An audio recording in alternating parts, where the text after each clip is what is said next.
Doctor Rajesh Kolekar ಅಂತೇಳಿ taluk health officer ಇಂಡಿ. ಇವತ್ತು 4:15 ನಾವು ನಮ್ಮ ಎಮರ್ಜೆನ್ಸಿ ಇದಕ್ಕೆ ಕ್ಯಾಜುವಲ್ಟಿಗೆ ಒಬ್ಬರು ಡೆಡ್ ಬಾಡಿ ತೊಗೊಂಬಂದು ಬ್ರಾಡ್ ಡೆಡ್ ಅಂತೇಳಿ ಬಂತು. ಅವರಿಗೆ ನಾವು ಕೂಲಂಕಷವಾಗಿ ವಿಚಾರ ಮಾಡಿದಾಗ ಅವ್ರ ಹೆಸರು ಮಾಳಪ್ಪ ಪೂಜಾರಿ, ಅವರು ಬೈನೋಳಿ ಗ್ರಾಮದವರು, ವಯಸ್ಸು 35 ವರ್ಷ. ಅವರ ತಂದೆ ಹಾಗೂ ಅವರ ಸಂಬಂಧಿಕರಿಗೆ ನಾನು ವಿಚಾರಣೆ ಮಾಡಿದಾಗ ಆ್ಯಕ್ಚುಲಿ ಏನಾಯಿತು ಅಂತೇಳಿ ನಾವು ಕೇಳಿದೆ.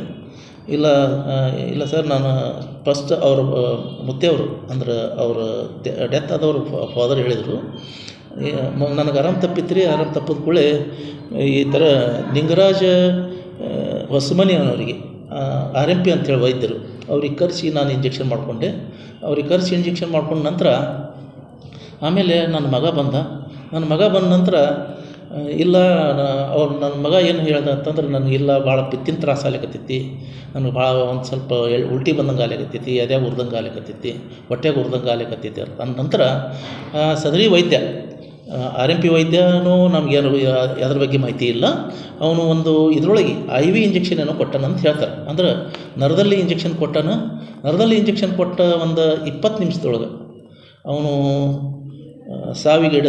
ಗೀಡಾಗಿದ್ದಾನೆ ಅಂಥೇಳಿ ಅವ್ರ ಬಾಡಿ ಮುಂಚೆ ಬೇರೆ ಪ್ರೈವೇಟ್ ಇದು ಹಾಸ್ಪಿಟ್ಲಿಗೆ ಒಯ್ದಿದ್ದು ಕಾಣಿಸ್ತು. ಆಮೇಲೆ ನಮ್ಮ ಸರ್ಕಾರಿ ಆಸ್ಪತ್ರೆ ಕರ್ಕೊಂಡು ಬಂದಾಗ ನಾವು ECG ಮಾಡಿ ನೋಡಿದೀವಿ, ಮತ್ತು ಎಲ್ಲ ಇದು ಮಾಡಿ ನೋಡಿದೀವಿ, ಮಾನಿಟ್ರ್ ಎಲ್ಲ ನೋಡಿದೀವಿ.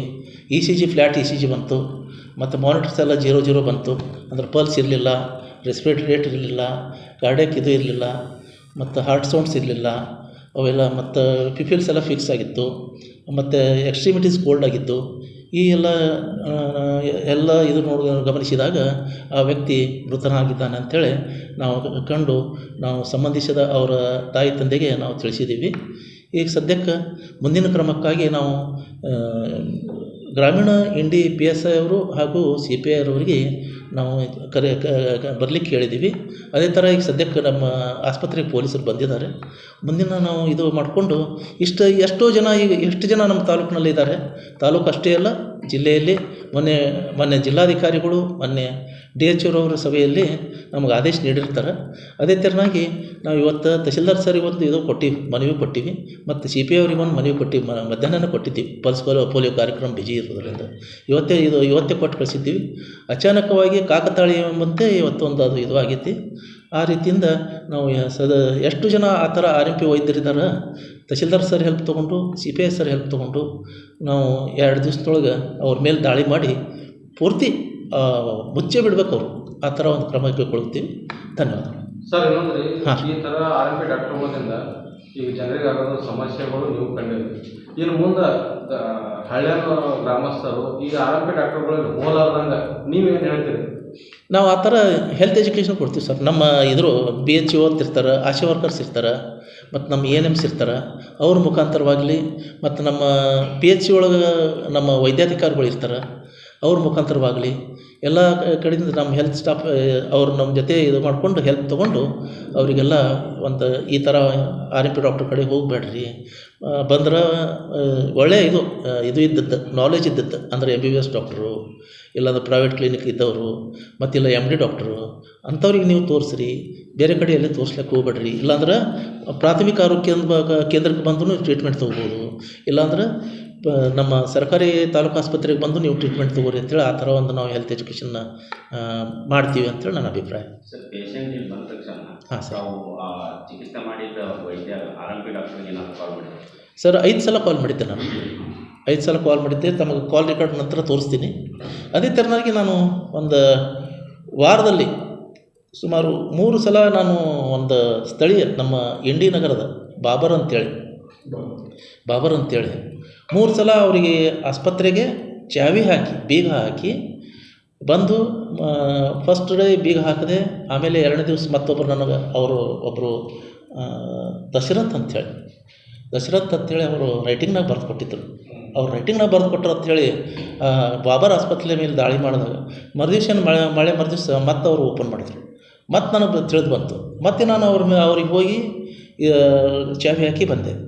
ಮತ್ತೆ ಇದು ಮಾಡಿದ್ರು. ಈ RMP ಡಾಕ್ಟರ್ ಮೆಡಿಸನ್ ಸಿಗ್ತದೆ ಸರ್ ಆ್ಯಕ್ಚುಲಿ ಅದು ಮೆಡಿಸಿನ್ ಅವರು ಎಲ್ಲಿಂದ ಇದು ಮಾಡ್ತಾರೆ ಅದ್ರ ಬಗ್ಗೆ ಮಾಹಿತಿ ಇಲ್ಲ. ಮೆಡಿಸಿನ್ ಸಿಗದೇ ಇರೋ ರೀತಿ ನೀವು ಏನಾದರೂ ಕ್ರಮ ಕೈಗೊಳ್ಬೇಕಾಗ್ತದೆ ಸರ್. ಯಾಕಂದ್ರೆ ಈಗ ಹೆಚ್ಚು ಕಮ್ಮಿ ಇದು ಎಲ್ಲರಿಗೂ ಬರ್ತದೆ. ಈಗ ಸದ್ಯಕ್ಕೆ ಏನಾಗ್ತದೆ ಅಂದರೆ ಯಾವ ಫಾರ್ಮಾದವ್ರು ಕೊಟ್ಟರು, ಯಾವ ಮೆಡಿಕಲ್ ಇದು ಶಾಪ್ನವರು. ಈ ನಿಂಗರಾಜ ಹೊಸಮನಿ ಡಾಕ್ಟರ್ ಮೆಡಿಸಿನ್ ಕೊಟ್ಟರಲ್ರಿ, ಅವ್ನಿಗೆ ಮೆಡಿಸಿನ್ ಎಲ್ಲಿಂದ ಬಂತು, ಅವ್ನಿಗೆ ಮೆಡಿಸಿನ್ ಯಾರು ಕೊಟ್ಟರು, ಅದು ತನಿಖೆ ಆಗಿ ಅವ್ರ ಮೇಲೆ ಕ್ರಮ ಆಗಬೇಕು ಸರ್. ಯಾರು ಕೊಟ್ಟವ್ರ ಮೇಲೆ ಕ್ರಮ ಆಗಬೇಕು. ಮಾಡ್ತೀವಿ ಸರ್. ಅದು ಅದ್ರ ಬಗ್ಗೆ ನಾವು ಇದು ಎನ್ಕ್ವೈರಿ ಮಾಡಿ ಅವ್ರು ಯಾವ ಮೆಡಿಕಲ್ ಶಾಪ್ನಾಗ ತೊಗೊಂಡಾರೋ ಏನು ಫಾರ್ಮಾದಾಗ ತೊಗೊಂಡಾರೋ ಅದನ್ನು ಕೇಳಿಕೊಂಡು ಸಂಬಂಧಪಟ್ಟವರಿಗೆ ನಾವು ಒಂದು ನೋಟಿಸು ಕೊಡ್ತೀವಿ, ಶೋಕಾಸ್ ನೋಟಿಸ್ ಕೊಡ್ತೀವಿ. ಈಗ ನನ್ನ ಹತ್ರ ಫೋಟೋಗ್ರಾಫ್ಸ್ ಇದಾವೆ, ತಮ್ಗೆ ನಾವು ಪ್ರೊಡ್ಯೂಸ್ ಮಾಡಂದ್ರೆ ಪ್ರೊಡ್ಯೂಸ್ ಮಾಡ್ತೇನೆ ಸರ್. ಸರ್ ಸುಮಾರು ಒಂದು 18ರಿಂದ 30 ತನಕ ಅದಾವೆ ಸಿಟಿ ಒಳಗೆ ಸರ್. ಸಿಟಿ ಒಳಗೆ ಒಂದು 5-6 ಜನ ಅದಾರೆ ಸರ್. 6ರಿಂದ 8 ಜನ ಅದಾರೆ. ಸಿಗ್ತಾವೆ ಸರ್, ಸಿಗ್ತಾವೆ. ಇನ್ನೊಂದು ವಿಷಯ ಸರ್, ನೀವು ಯಾವ ಆಧಾರದ ಮೇಲೆ ತಾವು ದವಾಖಾನೆ ಇಟ್ಟುಕೊಂಡು ಅಂದಾಗ ಸರ್, ತಾವು ನೇರವಾಗಿ ಅವರು ತಾಲೂಕು ಆಫೀಸನ್ನು ಅವರು ಇದು ಮಾಡ್ತಾರೆ ಸರ್, ನಿಮಿತ್ತ ಏನಂತಾರೆ ಅವ್ರು ನಾವು ಏನು ಒಪ್ಪಿಸ್ತು ಅದರ ಕಾರಣ ದವಾಖಾನೆ ಇಟ್ಟಿರ್ತಾರೆ. ಇದ್ರ ಬಗ್ಗೆ ಏನು ಹೇಳ್ತೀವಿ ಸರ್? ಅದ್ರ ಬಗ್ಗೆ ನನಗೇನು ನಾನು ಸ್ಪಷ್ಟವಾಗಿ ಹೇಳ್ತೀನಿ, ಯಾರಿಂದ 10 ಪೈಸೆ ನಾನು ತೊಗೊಂಡಿಲ್ಲ. ಮತ್ತು ನಮಗೆ ನಮ್ಗಿಂತ ಮುಂಚೆ ಇದ್ದವ್ರನ್ನ ಅವ್ರೇನು ತೊಗೊಂಡಿಲ್ಲ ಸರ್. S S.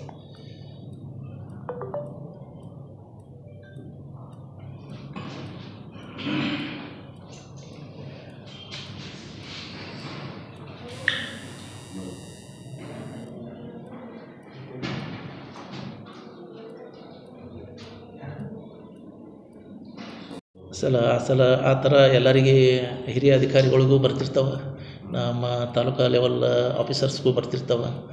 ಆದ್ರೆ ನಮ್ಮ ಕೆಲಸ ನಾವು ಮಾಡ್ತೀವಿ ಸರ್. ನಕಲಿ ವೈದ್ಯರು ತಾಲೂಕುಗಳಿಗೆ ಇರಬಾರ್ದು, ಇರ್ಲಾರ್ದಂಗೆ ನಾವು ಇದು ಮಾಡ್ತೀವಿ ಸರ್, ಕ್ರಮ ಕೈಗೊಳ್ತೀವಿ. ಎಸ್. ಹಾಂ, ಈಗಾಗಲೇ ಕೆಲವೊಂದು ಕ್ಲಿನಿಕ್ಗಳು ನಕಲಿ ಕ್ಲಿನಿಕ್ಗಳು ನಡೆಸೋರಾಯಿತು, ಕೆಲವೊಂದು ಲ್ಯಾಬ್ಗಳಾಯಿತು, ಆಮೇಲೆ ಕೆಲವೊಂದು ಸದ್ಯಕ್ಕೆ ನಕಲಿ ಇದು ಮಾಡಿಕೊಂಡು ಹೊಂಟವ್ರ ಮೇಲೆ ಈಗ ಹೆಚ್ಚು ಕಮ್ಮಿ ಅವರಿಗೆ 3-4 ಸಲ ನಾವು ನೋಟಿಸು ಕೊಟ್ಟಿವಿ ಸರ್.